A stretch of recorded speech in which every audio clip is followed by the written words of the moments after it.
Good morning guys. तो आज का दिन शुरू हुआ थोड़ी साफ़ सफाई से। आज है एकादशी और मैंने सोचा थोड़ा मंदिर गंदा हो रहा था तो आज का दिन शुरू करें थोड़ी साफ़ सफाई से। तो बस मैंने शुरू की मंदिर की सफाई। पहले ऊपर का सारा सामान हटाया, मंदिर के पीछे से झाड़ू वगैरह लगाई क्योंकि वो कोने में रहता है तो ज़्यादा पीछे उसको हिला के हम सफाई करते नहीं हैं। बट यस थोड़े थोड़े टाइम में करते रहते हैं। तो बस फटाफट से मंदिर के पीछे झाड़ू लगाई और फिर मंदिर को साफ़ सफाई करके वापस उसकी जगह पे रख के और बाकी चीज़ें जो ऊपर से उतारी थी, भगवान जी की मूर्ति थी, धीरे धीरे करके मैंने वो सब भी साफ़ किया। तो जो मोहिनी एकादशी का फास्ट होता है वो भगवान विष्णु जी के मोहिनी अवतार को समर्पित होता है। पौराणिक कथाओं के अनुसार समुद्र मंथन के दौरान अमृत पाने के लिए विष्णु जी ने सुंदर नारी यानी कि मोहिनी का रूप धारण कर असुरों को मोहित किया और अमृत देवताओं को पिलाकर उन्हें अम्र बनाया। यह व्रत पापों से मुक्ति, मोहमाया से छुटकारा और मोक्ष प्राप्ति के लिए किया जाता है। वैसे तो मोहिनी एकादशी की कई सारी कथाएं हैं, उनमें से 3 जो है वो बहुत ही फेमस हैं। एक है समुद्र मंथन से अमृत कलश वाली कथा कि जब समुद्र मंथन से अमृत कलश निकला तो असुरों ने उसे छीन लिया था। असुरों को सबक सिखाने और देवताओं की रक्षा के लिए भगवान विष्णु ने मोहिनी का अत्यंत सुंदर रूप धारण किया था। मोहिनी रूप इसका एक दूसरी कथा है जिसमें असुर अपनी सुध बुध खो बैठे थे। अमृत कलश मोहिनी को सौंप दिया था और भगवान विष्णु ने अपनी माया से अमृत देवताओं को पिला दिया था।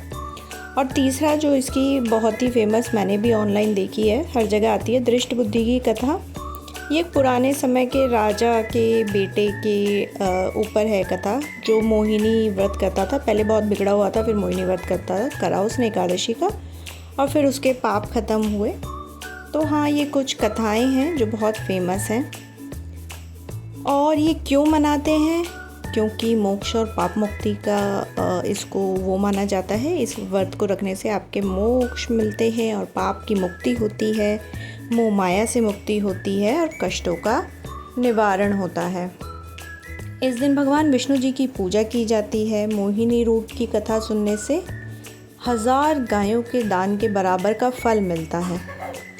तो ये है इम्पोर्टेंस मोहिनी एकादशी की, जिसको आज हम मना रहे हैं।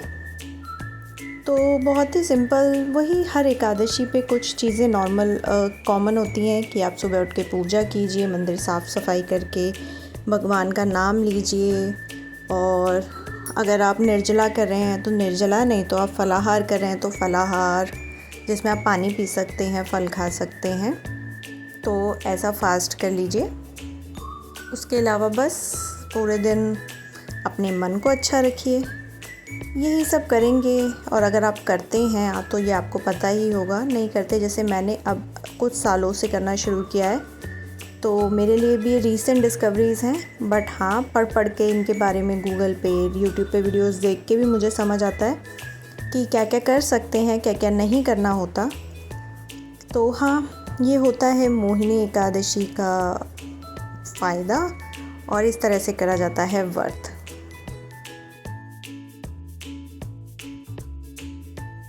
तो पिछले कुछ व्लॉग्स में, मतलब कुछ टाइम पहले, मैंने आपको दिखाया था कि मेरे पास ये सूट का कपड़ा था जो कि बहुत ही ज़्यादा फोल्डेड था और मुझे इसकी कटिंग करनी थी। तो मैंने इसको पहले प्रेस कर लिया था कटिंग करने से पहले, ताकि ये सीधा रहे। उसके बाद मैंने अपने हिसाब से जो भी निशान लगाना था सूट का वो लगा के और सूट की कटिंग कर ली थी। तो ये इसमें नेक ऑलरेडी बना हुआ था और ये दोनों जो साइड्स थे इसके वो अलग अलग थे, तो ये आसान था इसको काटना। तो बस मुझे अपने साइड्स के निशान लगा के इसको काटना था। जो सूट बनाना जानते हैं उनको पता होगा। बाकी बस नॉर्मली मैंने सीखा था सूट बनाना, तो ये इस तरह से मैंने काट लिया था अपना सूट। और उसके बाद इसमें प्लाज़ो का कपड़ा था, जिससे आप प्लाज़ो या सलवार कुछ भी बना सकते हैं।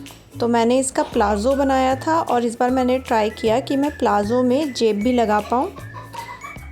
तो इस तरह से कुछ ये मेरा सूट कट के रेडी था। अगर आप देखेंगे अब तो आपको समझ आएगा कि ये सूट की ही कटिंग है।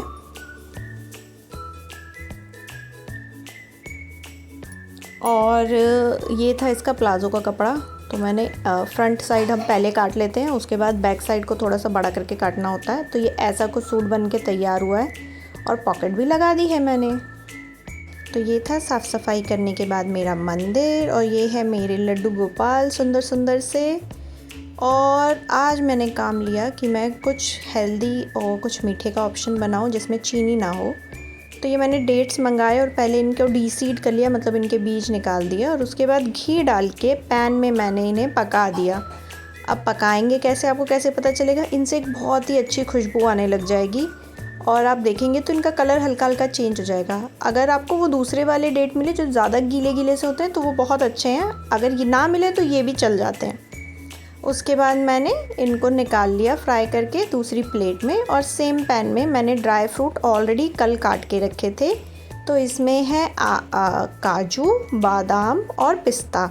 बस आप चाहें तो अखरोट वगैरह और बाकी चीज़ें भी डाल सकते हैं। मेरे पास अखरोट अवेलेबल नहीं था, और किशमिश मैंने डाला नहीं क्योंकि डेट ऑलरेडी मीठा होता है। तो इस तरह से हम घी में उसको भी हल्का सा रोस्ट कर लेंगे, नॉट ड्राई रोस्ट, घी में रोस्ट कर लेंगे और बस इसको निकाल देंगे। उसके बाद हम जो डेट्स हैं उनको हल्का सा पीस लेंगे मिक्सी में, और जैसे आप पीसेंगे तो वो जो उसके वैसे ही पका हुआ होगा तो वो बहुत अच्छे से ना मिक्स हो जाएगा।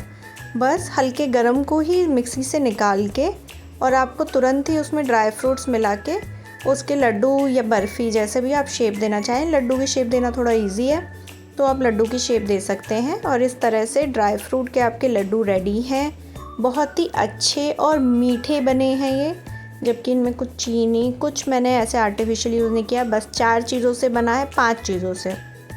इसमें लगा है खजूर, काजू, बादाम, पिस्ता और घी, और बनके तैयार है हमारे tasty tasty laddu. Hey guys, तो आई होप आपको आज का भी मेरा ब्लॉग अच्छा लगा होगा। अगर आपको हमारा ब्लॉग अच्छा लगे तो please like, share, subscribe, click on bell icon, and thank you for watching. Bye.